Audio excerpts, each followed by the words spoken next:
Hai semua, perkenalkan nama saya Rinelda Suryani Bondar dengan NPM 2001068.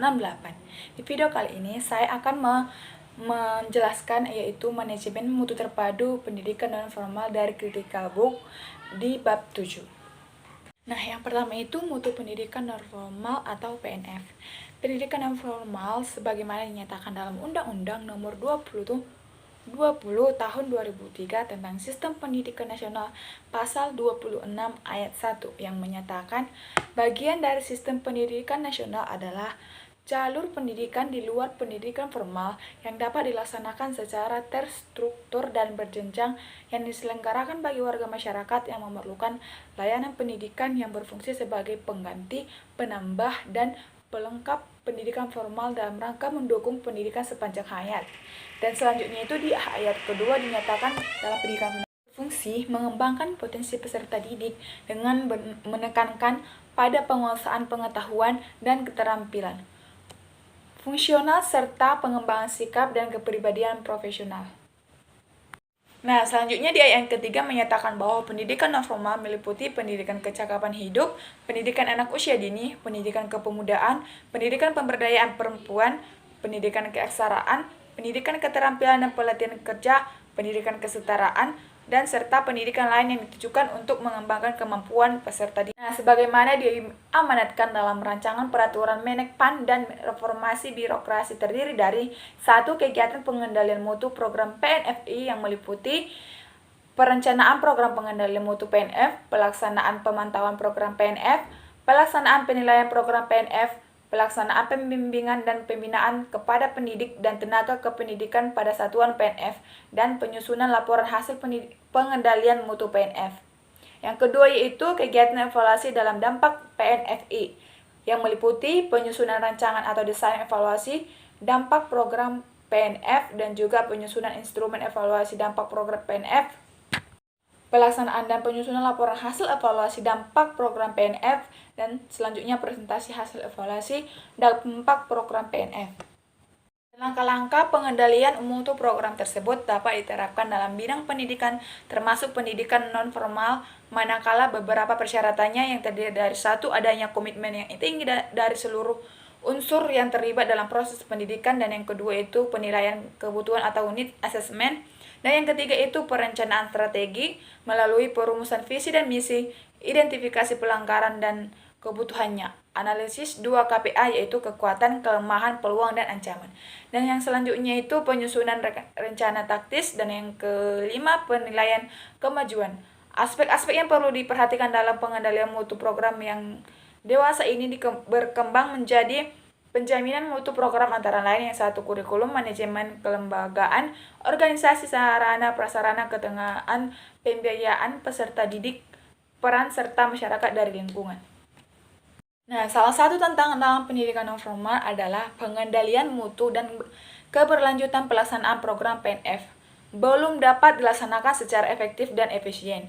Padahal dilihat dari manfaatnya, pengendalian mutu program sangat banyak. Bahwa pengendalian mutu program bermanfaat untuk mencegah terjadinya kesalahan dalam produksi dengan cara mengusahakan setiap langkah yang dilaksanakan. Setiap sumber daya yang digunakan dalam aspek yang terlibat dalam proses produksi dievaluasi secara terus-menerus untuk mencegah terjadinya kesalahan atau kekeliruan. Yang selanjutnya yaitu peningkatan mutu pendidikan non formal atau PNF.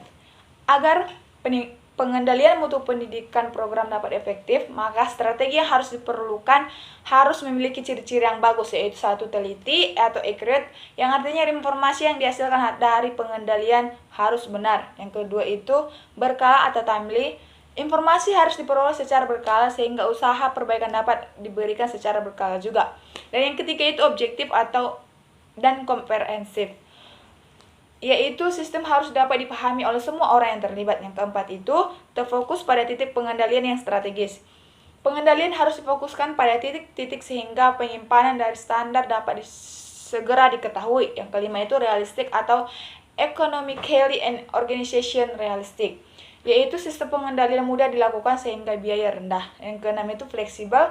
Pengendalian mutu program cukup lentur dalam menghadapi hal-hal yang tidak biasa atau menghadapi peristiwa yang tidak diharapkan atau diduga.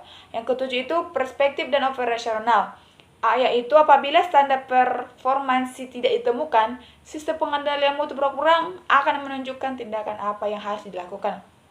Dan yang ke-8 itu diterima oleh anggota organisasi atau acceptable to organizational members, yaitu sistem pengendalian harus dapat diterima oleh seluruh staf dalam organisasi. Yang selanjutnya itu indikator atau penilaian mutu pendidikan non formal atau PNF. Menurut Nanang Fata 64, tujuan penjaminan mutu ada dapat dilihat secara umum dan juga khusus. Tujuan Grand Design Sistem Penjaminan Mutu Pendidikan secara umum adalah untuk memberikan acuan bagi unit-unit pembina, pelaksana, dan penyelenggaraan satuan pendidikan yang ada di pemerintah provinsi, pemerintahan kabupaten atau kota, dan masyarakat dalam pelaksanaan penjaminan mutu pendidikan formal. Badan Akreditasi Nasional Pendidikan Non Formal yang selanjutnya disebut BAN-PF adalah badan evaluasi mandiri yang menetapkan kelayakan program dan atau satuan pendidikan jalur pendidikan non formal dengan mengacu pada standar nasional. Pengertian dari SNMP adalah kriteria minimal tentang sistem pendidikan di seluruh Indonesia, wilayah Indonesia, hukum negara kesatuan Republik Indonesia, dan kriterianya adalah sebagai berikut. 1. Standar kompetensi kelulusan yaitu SKL, yaitu kriteria mengenai kualifikasi kemampuan lulusan yang mencakup sikap, pengetahuan, dan keterampilan. Dan yang kedua itu standar isi, kriteria mengenai ruang lingkup dan tingkat kompetensi untuk mencapai kompetensi lulusan dan pada jenjang dan jenis pendidikan tertentu. Yang ketiga itu standar proses kriteria mengenai pelaksanaan pembelajaran pada satu pendidikan untuk mencapai standar kompetensi kelulusan. Yang ketiga itu standar pendidik dan tenaga kependidikan. Kriteria mengenai kelayakan, kualifikasi, dan kompetensi yang relevan dan dari pendidik atau instruktur dan tenaga kependidikan atau pengelola pada satuan kursus dan pelatihan. Yang kelima itu standar sarana prasarana, kriteria mengenai ruang belajar, tempat beribadah, perpustakaan, laboratorium, bengkel kerja, tempat berekreasi, media pembelajaran, alat dan bahan ajar, serta sumber belajar lain yang diperlukan untuk menunjang proses pembelajaran termasuk penggunaan teknologi informasi dan juga komunikasi. Yang keenam itu standar pengelolaan kriteria mengenai perencanaan, pelaksanaan, dan pengawasan kegiatan pendidikan pada tingkat satuan pendidikan agar tercapai efisiensi dan efektivitas penyelenggaraan pendidikan. Yang ketujuh itu standar penilaian pendidikan, kriteria mengenai mekanisme, prosedur, dan instrumen penilaian hasil belajar peserta didik. Yang kedelapan itu standar pembiayaan, kriteria mengenai komponen dan besarnya biaya operasi satuan pendidikan yang berlaku selama 1 tahun. Tujuan dilakukannya akreditasi PNF adalah untuk menentukan kelayakan program dalam satuan pendidikan non formal atas dasar standar nasional pendidikan dengan kriteria yang bersifat terbuka. Selain saling menentukan kelayakan, tujuan akreditasi juga dapat meningkatkan daya saing lembaga serta menarik kepercayaan masyarakat terhadap lembaga yang telah terakreditasi. Sekian video dari saya dan terima kasih.